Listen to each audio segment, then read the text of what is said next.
If you see a problem or a challenge, then dive into it. Don't be so obsessed with the title of entrepreneur or founder or CEO that your ego then gets in the way of understanding actually the problem you're trying to solve. You have to have that mentality because you are going to wear every hat. You need to be customer support. You need to be setting a strategy. You need to be the accountant. You need to be the lawyer. And so embrace that. Like, get your hands dirty.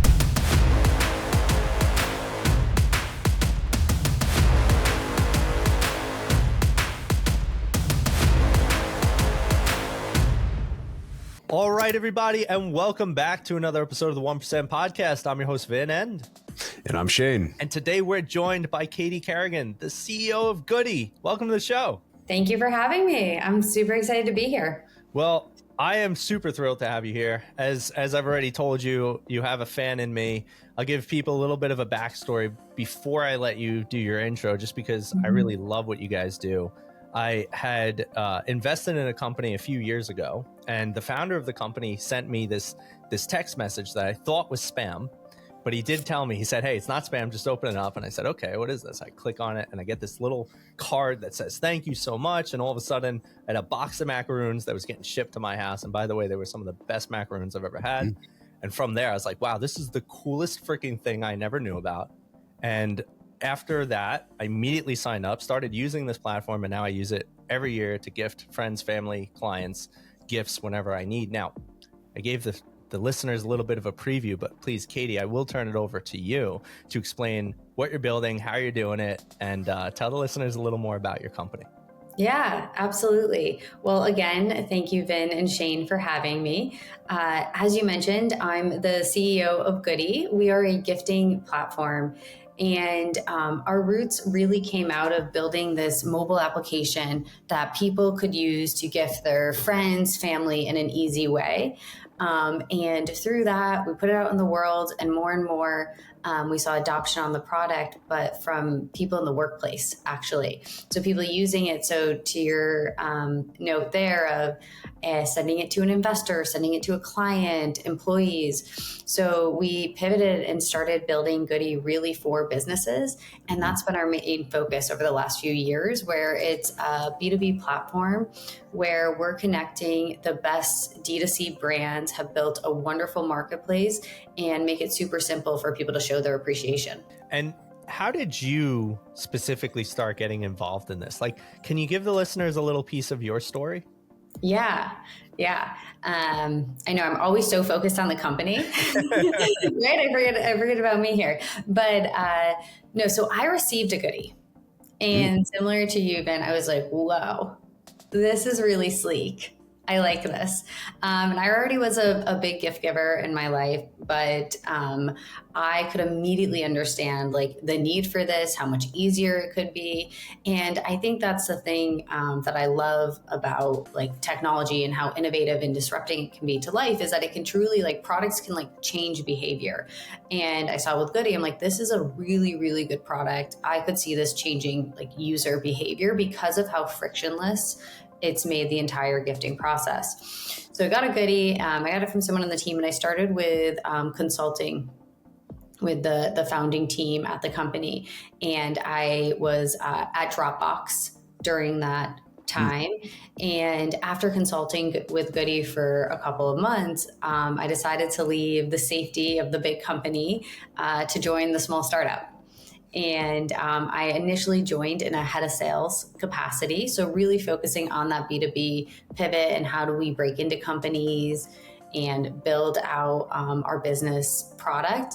And about just over a year into that role, I took over the CEO position. So the original CEO, co-founder, he's still very involved, chairman on the board, decided to take a step back, as he has lots of different companies he's involved in, and really have someone who could be in that day-to-day role of operating and building take over. So since June of 2022, I've been in the CEO position and really just focusing on building the biggest possible company I can. I love that. You know, what's really awesome about your story, and I'm so excited to get into this, we've interviewed a lot of different founders. We've interviewed people who have exited companies and all these other amazing people. but we haven't interviewed anyone yet that joined a company and stepped into the CEO role. That's a really unique position. Yeah. I mean, how does one even go about achieving that? Like what made you so qualified? Yeah. What and in the timeline. Yeah. And that's what I was going to bring up. And the timeline. She said she's taken over the CEO position in 2022, which is 2.5 years, maybe, depending on when she actually took that position, and then worked there for a year, maybe a little bit more as head of sales. Yeah. What sauce do you have? It's, I often joke, it escalated quickly. And, it was interesting because I knew we were looking for a new CEO. Like I was, close to the executive team there. And I was actually even helping interview external candidates.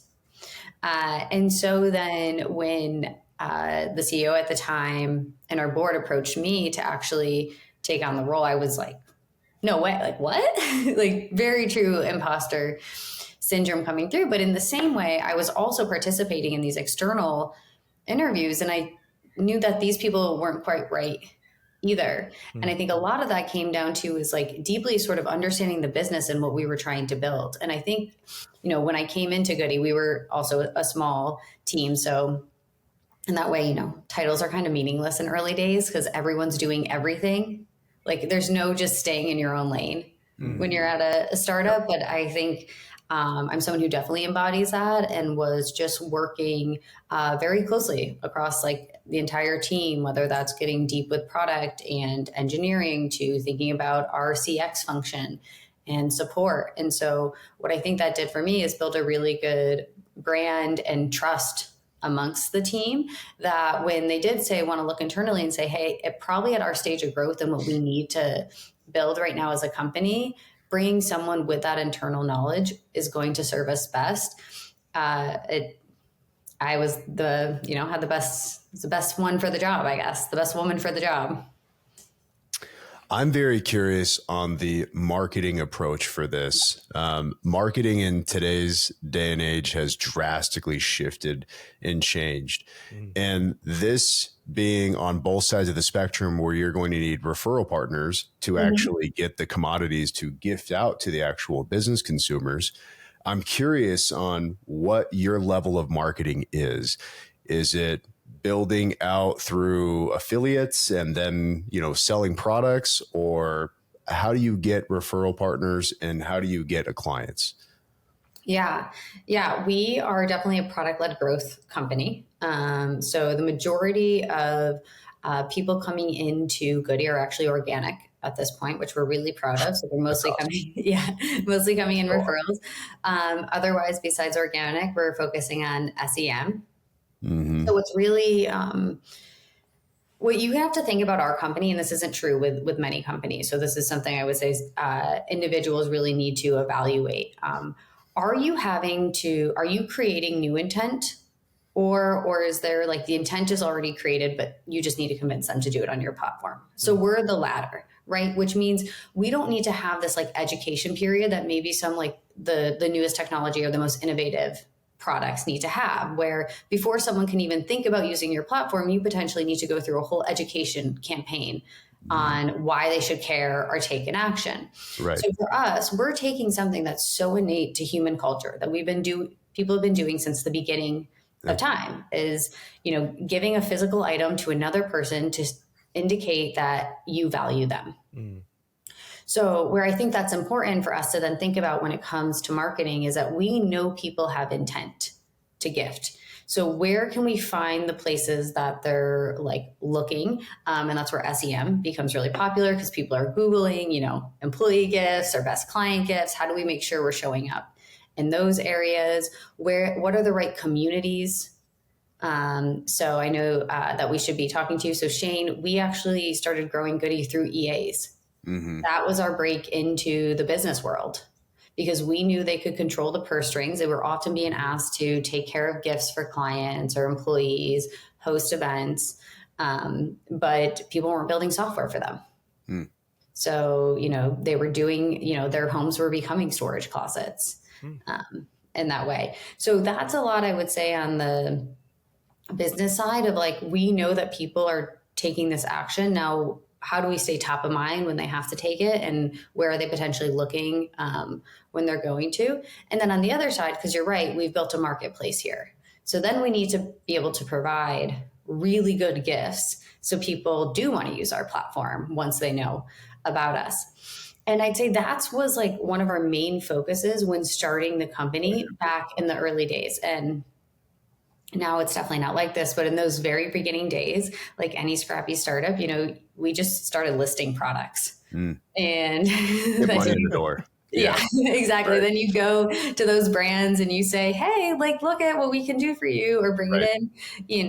There's occasionally you got a brand who maybe didn't love that approach and said, hey, please take that down immediately. But I would say overall, like what we started with from the beginning was really focusing on how do we have a really curated, like high quality catalog. And as we began to be able to grow, particularly in the business side, the brand saw the opportunity, because brands don't often get the corporate dollar spent. That's a very hard dollar for D2C brands to break into. I personally think you have a big client right here in this podcast. First off, Vin's already sent me a couple of goodies, which is great.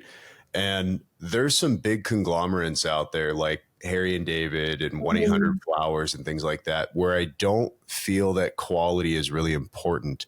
And that's usually who I would go to for gift baskets and things like that. But now these gift baskets are $300. And sometimes I'll have issues with shipping or delays, or I've had one where I ordered frozen yogurt and they didn't pack the dry ice in there. I'm not saying that, it happens with every single thing. It's just, I feel like quality should be the most important thing, right? Because if customers are easy to come by, especially in a business setting, then it should be, how can we focus on the customer experience, on picking up the actual reviews and getting repeat business? Because that's what's the most important, is repeat business, right? Shouldn't really be the attention on focusing on new. So I'd be very curious, as somebody who has over 500 clients and around the same for employees, to see what you can do. Yeah. I'm not promising a big 500 package order here. I want to make that very clear. So to some clients, you may get some that are watching this, some may not. I mean, we'll see where they're at. But anyways, I'm very interested to utilizing Goody and seeing what they could do on a big order. Yeah. No, I mean, we'd love to help. And not that I want to downplay your 500, because that's a lot and you should feel super proud of it. But I will say we've handled much larger deals in gifting batches than 500. So that's what you want to hear, though. Yeah. So I don't want to be the first. No, we got to, and I think it's like, and we love that, right? And we want to connect with our customers to understand, what are you looking to achieve, Shane? Like, what is the reason of this gift? How do you want, and their questions like, is packaging important to you? Or like, you don't want to no, you're like, that's something people are going to toss or recycle. I don't want to spend any of my money on packaging.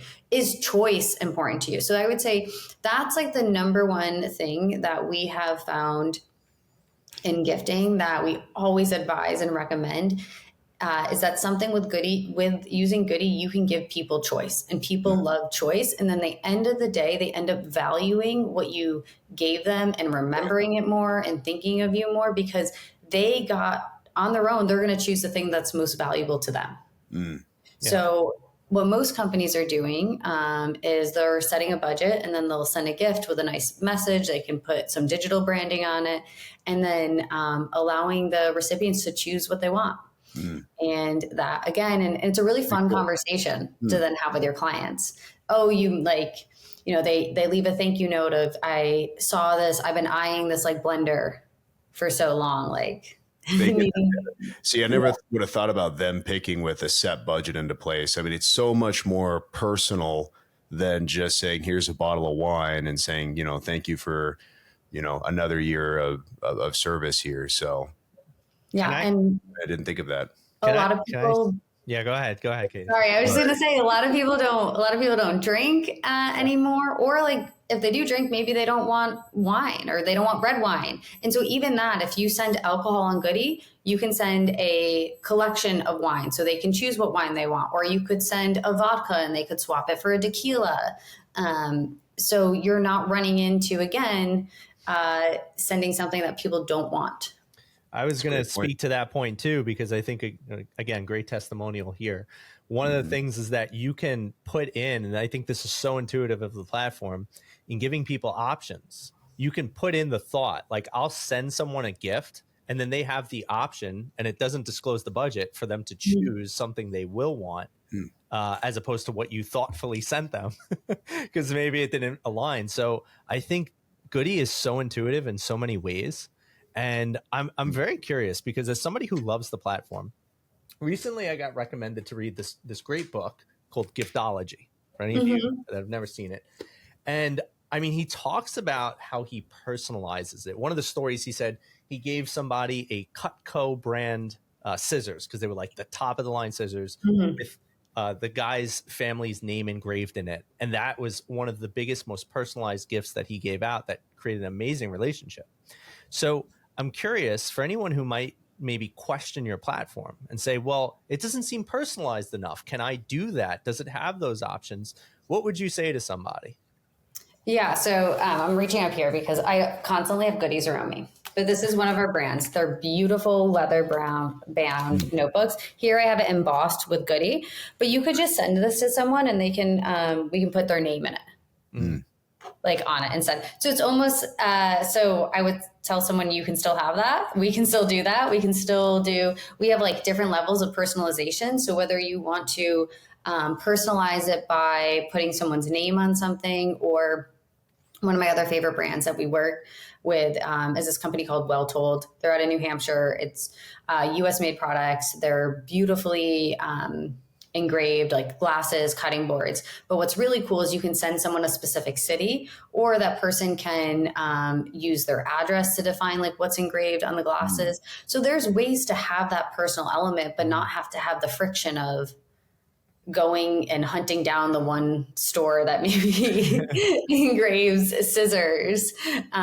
So I think you can still have that. You have both. You know, there's a lot of optionality, but you don't have to have spend so much of your own time to get it done. And so that's where, I mean, I go back to like, it changes people's behavior, because I've seen that with even just friends in my life who are obviously supporting me because they're using Goody, but on their own, they're now way bigger gift givers because it's that much easier to do. I'm curious with how society is today.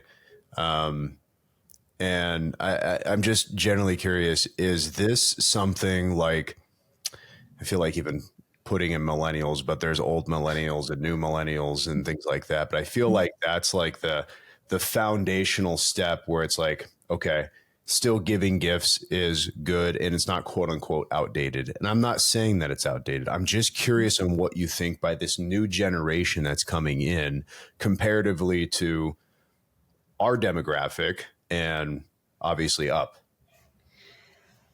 Oh, that's interesting. I think everyone still loves getting gifts. Yeah, I don't not getting gifts. I meant actually, like, as far as consumers and customers, do you see the younger demographic like getting onto your platform and saying, I'm going to go on Goody and send a gift out at 21 years old, at 25 years old? I mean, if that is if they have that task within a company, and so let's say if they're an office manager, EA, HR associate, people associate, maybe they're an SDRs. SDRs are sending like gifts all the time when it comes to prospecting and getting on. So I think it's part of a lot of different functions. And in that way, they're using us. And I think they're more excited to use us because the brands that they're going to see on Goody are going to be the brands that they're seeing on TikTok and Instagram. So it comes back to that curation as well. But I would say our primary focus is more the B2B at this point. And I'm excited for, as we grow as a company, to reinvest back into consumer mobile. But at the moment, just with that fact of that we're mostly focusing on B2B, I would say our audience is usually probably then at least 25 on the platform. And that's what you just said is the reason why I brought it up, with how the market is shifting with affiliate marketing and people buying on TikTok and Instagram and these social platforms. They're building out this know, like, and trust factor, which is young entrepreneurs. right? So the fact that the products that you service and cater to are on Goody is already phenomenal. I mean, that might be a good marketing tactic to hire out some of these influencers to talk about how Goody is, because now you're reaching out to a whole new level of demographic. I was very curious on what your thoughts were on, the younger demographic actually giving gifts, because I don't think I've ever gotten anything from somebody under 25. Yeah, I think I just, I'm now trying to think if I have as well. And if I have, it probably hasn't been with their own money. And I think that's the difference, right? I think Good point. Yeah. So traditional businesses then. Yeah. Well, Yeah. I mean, even like not an e-com setting business. No, I mean, e-com uses this all the time as well. And I feel like that's like the younger society, especially for entrepreneurs and business owners, are going into that e-com setting route. Yeah. No, I think because I think e-com really, I was fine. I just had one of my employees was at Shop Talk. If you're unfamiliar, listeners, it's a really massive commerce conference in Vegas. And she was just doing a recap of the show to the company. And she was like, it was the coolest conference too. Nice. She was like, the entire thing felt like a party. There was swag suites where they're giving away personalized UGG slippers and personalized away suitcases. And there's DJs everywhere and fog machines. And so, Shane, to your point, I do think e-commerce and the commerce sector is the very cool and like sexy sector. But I also think that's what we're trying to build, and having a very intuitive UX friendly platform is that they would choose us for that reason versus a 1-800-Flowers or other platforms on the market. I'm going to all the wrong conferences. I'm in Vegas for crying out loud, and I'm going to all the wrong conferences. I need to update my swag. So I'm curious, what's the goals here for Goody besides, taking over the world? Are you guys, going global? Are you putting, a footprint into the UK or into a Europe market, or, what's, I guess, the main focus here? What are you guys pushing towards? Yeah. So we launched our first international marketplace this past year in Canada, which was very exciting. This year we'll launch UK and then we'll do EU. No one does international gifting well. That is still like, we're even working on it, but it is definitely a gap in the market. But everybody, especially businesses, tend to have international clients, employees, et cetera. So we really think there's an opportunity there to take the model we have built of the US marketplace and now build it in other markets as well. Right now, our primary focus, given the size of the company, is still a GTM in the US and finding like US based people who want to send internationally. But as we build up the international marketplaces, I think we'll look to also recruit businesses in those other areas. So that is definitely a focus of ours. Additionally, we're really excited. We're on a path to profitability this year, which is definitely a very big milestone that we've been working towards. And, really just eyeing getting ourselves to that 100 million mark. It's exciting. Are you guys, I'm curious about this.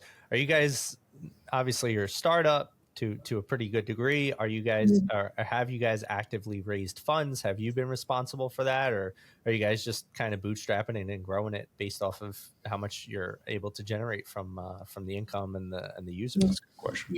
Yeah. So we did raise money, and we haven't raised any money since November 2021. So we raised money early years in that first year, and it's been awesome. And we've been operating and working off of those dollars that we initially raised. So we did a Series A that was led by NEA Ventures, amazing firm. They've been awesome partners. But yeah, so when I joined the company, they had already closed their Series A. That's so great. I mean, there's so many freaking startups that I've not only worked in, but just known the founders of. And it's like, they're always raising. They're just always raising, right? Hey guys, we're raising this round. Okay, great. Round's closed. And then a few months later, all right, we're ready to open. How did you blow through $1 million? Like, it's fascinating though, because somehow that's like just the model that a lot of people think, but you guys have been able to raise what you needed, turn it into something, and you haven't raised in 2021. Was it 4 years? Talk about the worst time to raise money to. in that. Maybe And that's the my point. probably worst slash best in that, That's my point. Like, I yeah. never would have thought for the goodies, but at the same time, like, I was home at that time being like, man, what goodies can I eat while I'm doing nothing at home these next 3 weeks and I'm isolated in my house? So, yes, worst slash best opportunity there. Yeah, yeah. And yeah, to that point, I mean, then, come 2022, especially takeover markets were changing and they were changing very quickly, Oh, especially yeah. for tech. Money wasn't free anymore. And Mhm. so I knew we had to get strategic. Like that was the first thing I did coming in as CEO was going line by line of every item of spend Mm. and making sure that we were being effective and efficient as a business.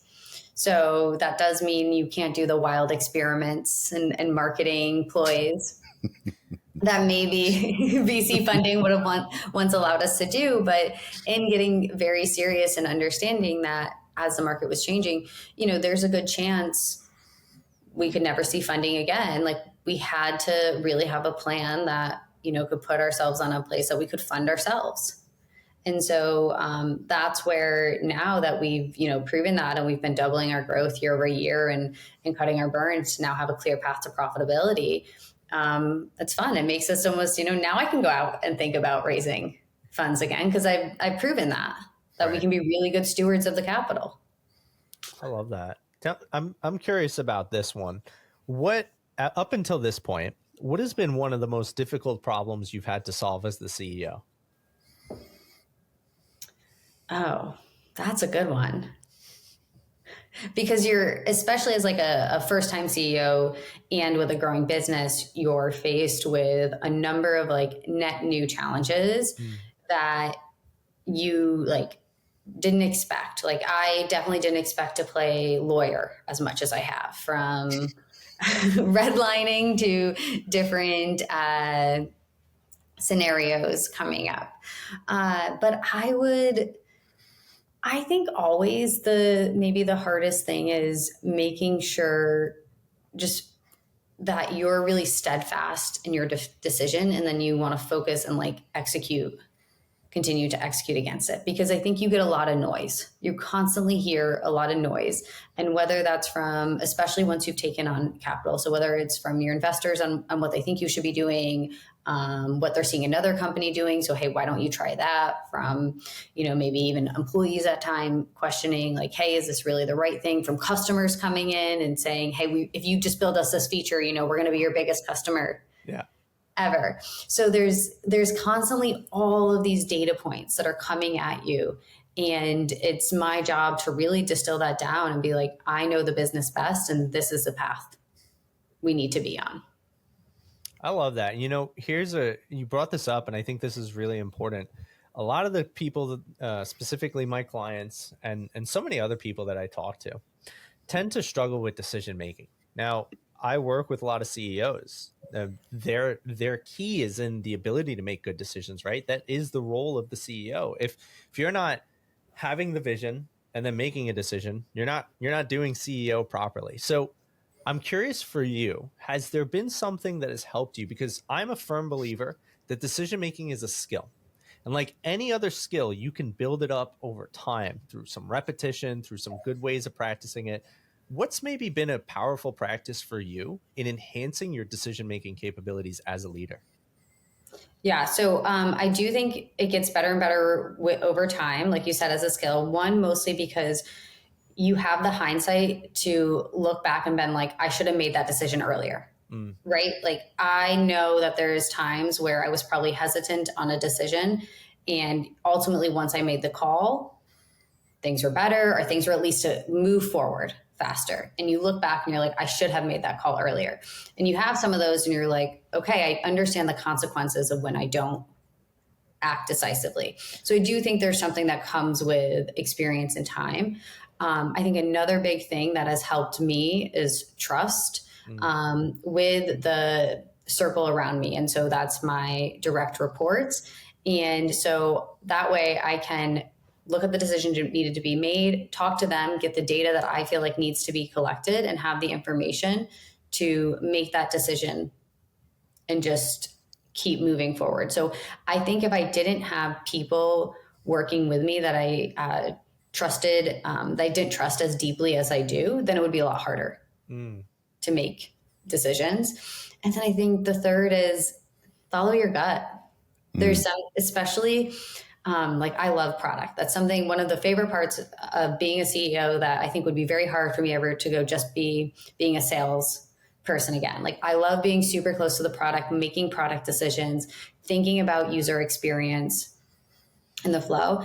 And, there's sometimes I'll go back and forth with someone because they're like, I don't see the ROI in this, or I don't understand where we're going to get the GMV from it. But I'm like, I just know it makes sense to me. Like this is good. Like this is what a good flow should be like. I just know we need this. Like I feel the gap there. And so I think in time I've gotten a lot more confident in my gut as well. Those are three very good foundational points there.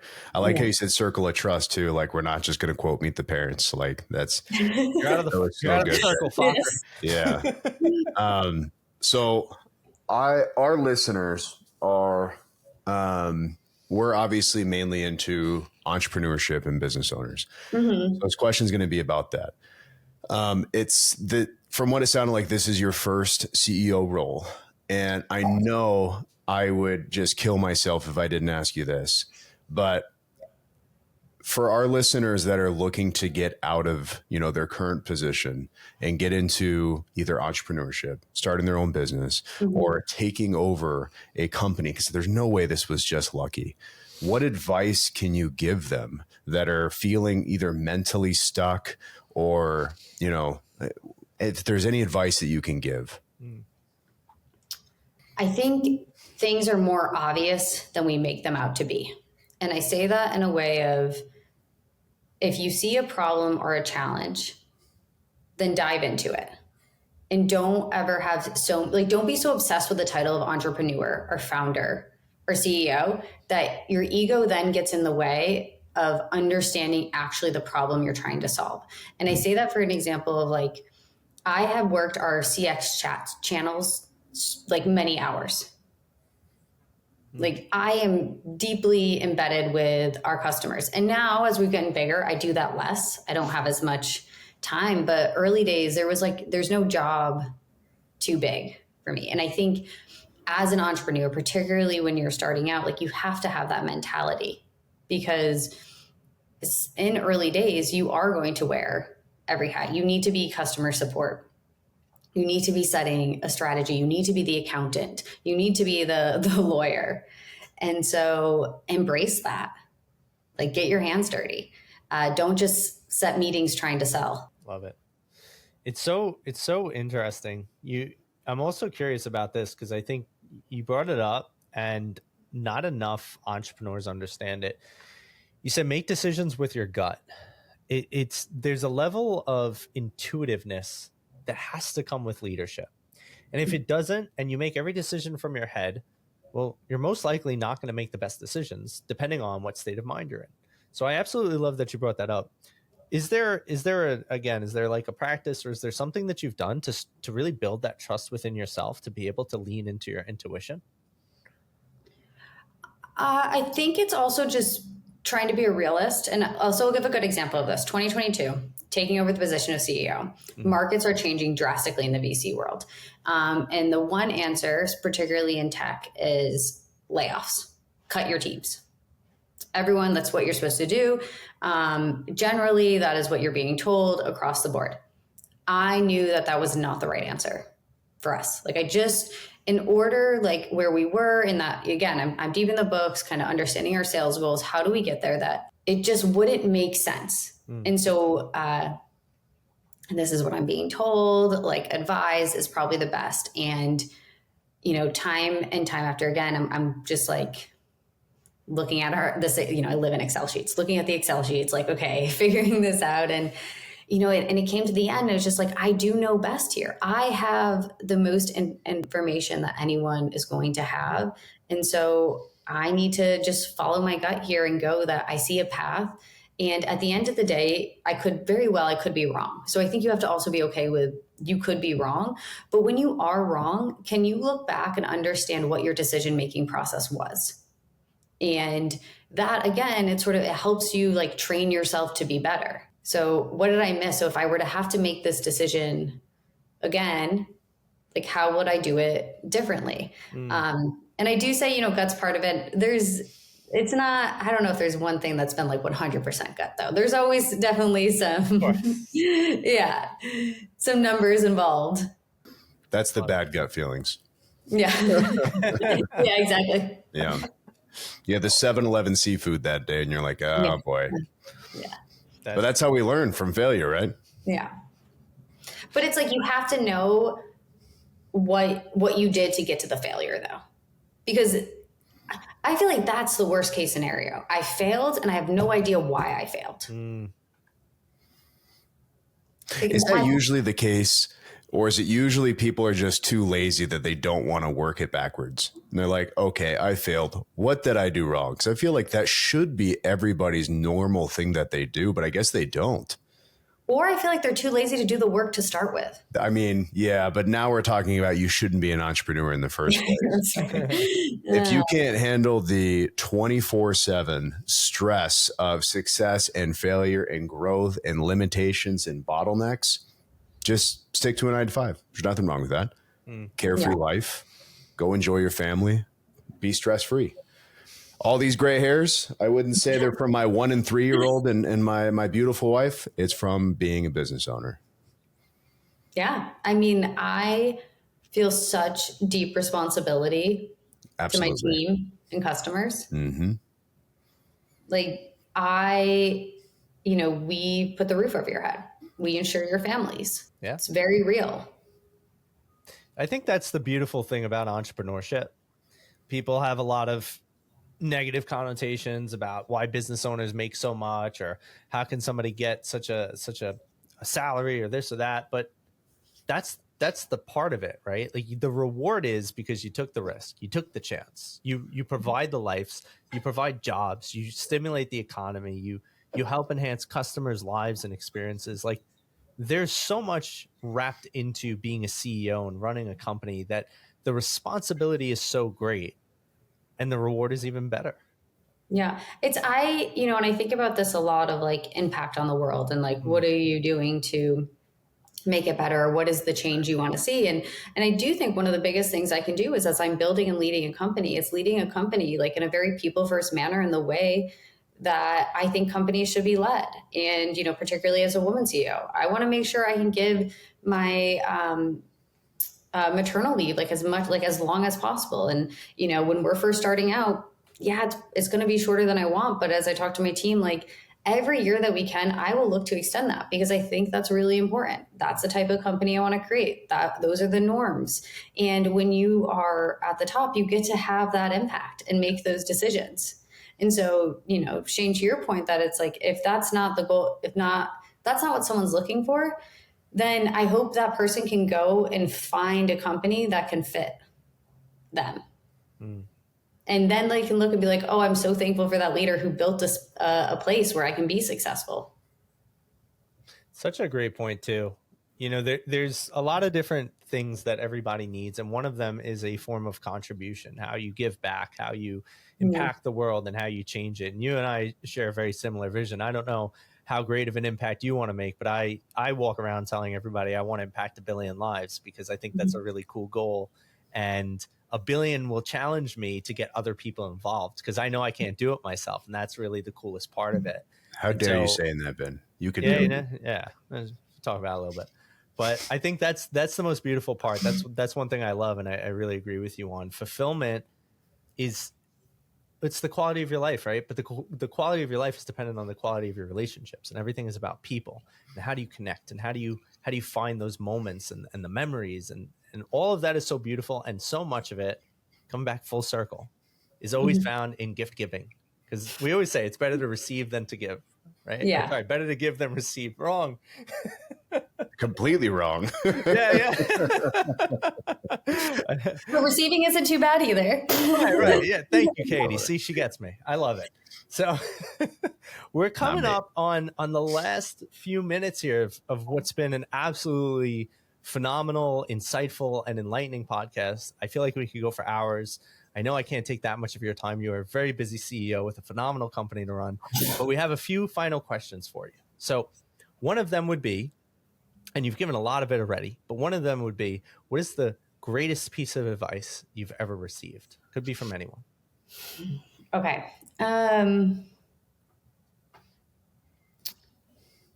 I wish I could attribute this to the correct person, but I can't remember who asked me this question. But I will say, for the longest time, early in my career, people would be like, well, what's your ambitions? What do you want to be? And I would always answer COO, like consistently. I was like, I'm not the ideas person. I'm not the vision person, but I'm an operator. I'm going to execute. I'm going to understand the work back plan. And I actually, people were great. Like, cool, she's ambitious, awesome. Then one day someone was like, well, why not CEO? And I was like, you're right. And this was even before like the Goody. It was like, you're right. Well, why not? Why am I putting this like ceiling on myself? Why am I thinking that the highest I can get into a company is just going to be COO because I'm not good enough in these and what I've decided myself other areas. So I wish I can remember who challenged me on that. But I will say that challenge definitely changed my way of thinking. And so then, when it came along and I had this opportunity to interview with CEO, I was like, oh, this is the moment. Like, why not CEO? Yeah, that's great. Maybe that's a question that could even translate to all different ways of people's lives. Like, how can you be a better CEO of your own life? Like, why not be the CEO of your own life? I just love that it was a random conversation that she had because she doesn't remember who it's with. And the fact that you took it to heart and you questioned your whole entire self. Like, I do that all the time. Like, that's awesome. Like, and you're like, why not just be the best? Why not set my ceiling even higher? What else can I achieve and accomplish? Like, I just wanted you to keep going, Katie. I was like, yeah. Yeah. I mean, I just look back and I think, and I'm like, why did I keep telling everybody I wanted to be a COO? Yeah. Like like people would ask me and I'd be like, yeah, that's my answer. That's the career ladder I'm climbing to. So interesting. Just, not anymore. No. Yeah, exactly. Love it. So next question for you is this. We are the 1% podcast, but not because of the fact that we are billionaires. It's because of the fact that we believe you can be a 1%er in anything in life. There's a 1% for every and all categories. And the question to you is, what is your version of living a 1% life? Yeah. So I think outside of work, the thing that energizes me the most is like my family and friends. So it's, if my life is filled with hosting dinner parties, throwing big parties for everyone I love, inviting them on vacation, that's ideal. So I often think I work to be able to do those things. That's what I want to do. I told my husband, I'm like, we are going to have we just got married this past year. It was, Congrats. Thank you. Best day of my life. So much fun. It was so much fun for that reason. Like, everyone I loved was in the same space. And now I'm like, I need to have an annual party. We are going to host an annual bash. Like, it's going to make no sense to our budget, but I don't care because I just love this so much. So so to me, a 1% life is that I can throw host as many big parties as I possibly can. That's beautiful. Harps on the same thing, right? The quality of your life is the quality of your relationships. So I love that you emphasize that. And now the last question, if listeners haven't been paying attention, wake up right now. Katy, how can people get involved? How can they utilize Goody? How can they get connected? What's some of the best ways for people to get involved in what you're doing? Yeah. So sign up. We're a free platform. Like, that is the best part. You can sign up and, you listen to this podcast today, you're feeling inspired to show someone in your life a little bit of appreciation that you're thinking of them. Sign up. You even get $20 credit as soon as you sign up. Do that today and send someone a Goody. Like, how easy is it that you could just sign up on the site and send your first one and make someone's day, bring a smile to someone's day? So I definitely encourage everyone to sign up for Goody, and then, give me a follow on LinkedIn, Katy Carrigan. Yeah, and fun fact, she's awesome. I mean, that's how we got connected. I left a comment on one of the posts and she's like, oh, thanks. And I was like, what? You answered? Let's hang out. So here we are. But I'll give you all a fair warning. Once you use Goody, you might get addicted. So use it with caution, because after I used it once, I loved it. And you know what? Here's another fun thing. People get so shocked and surprised. The best response I got was somebody actually sent me a Loom video of themselves opening their Goody. And they're like, nobody's ever sent me a gift like this. Wait, macaroons, what? And like, I'll never forget that. That was the coolest thing I ever got. Can you send that to me? I got to see if I should still have it. I got to see if I have it. If I do, I'm definitely send that over to you. We have an internal Slack channel. It's called Feels Goody. And every time we have like one of those sort of like heartwarming moments, or a customer gives us a shout out, or just, has a really positive experience, we drop it in that channel because everyone just loves it. It's super motivating. So that feels like a true Feels Goody moment. Yeah. Hey, listen, this whole podcast could be dropped in that channel. Yeah. I love it. All right. And Shane, we're going to help you with your 500 clients. That sounds good. Maybe half of them. We'll see. Be picky and choosy. Ben sent me 3 goodies in the past year and a half. What did you pick? Do you remember? The last one that I got was a charcuterie board with mainly a lot of Berkshire sausages, if I'm remembering that correctly. Good stuff. When my daughter was born in November, he sent me a bunch of frozen steaks and hamburgers, right? It was like a butcher's box type of thing. Mm-hmm. Yeah. That's a good one. And then when we first started going steady on the podcast, I forget what you said. That was the first one that you sent. Maybe it was the same thing. Maybe it was another charcuterie board. I don't know. I might have sent you macaroon. Oh no, wait. So at that time, nothing sweet. No. At that time, you weren't on the healthier side of the lifestyle. So I sent you something sweet. Yeah. I did. You're welcome. Listen, the fans need to know. But down 45 pounds, baby. Let's go. Keep it journey. Oh yeah. All right, let's take it away from Katy here. Yeah. Put it back. So there you have it, folks. You guys gotta check out Goody. You have to go and explore the platform yourself. See the joy that comes to the life of people around you when you send them a goodie, a surprise that they weren't expecting. And of course, if they have a reason to expect it, still utilize it. It's freaking awesome. This is a glowing testimonial. You're welcome to use it at any time, Katy. And guys, as always, please like, share, follow, subscribe, and check out the podcast. Check out more episodes. We appreciate it. Leave us a comment. Let us know what you thought. Katy, hang around for 1 minute after the show. We got a little debrief and something else to tell you. But thank you again so much for being here and giving us your time. We really appreciate it. This was a phenomenal episode, and having you on was truly, truly a blessing. So thanks so much again. Thank you so much for having me. This is fun. Of course. Well, there you have it, folks. Another episode of the 1% Podcast in the books. I'm your host, Vin, and I'm Shane. And that was Katy. See you, everybody. Bye, guys.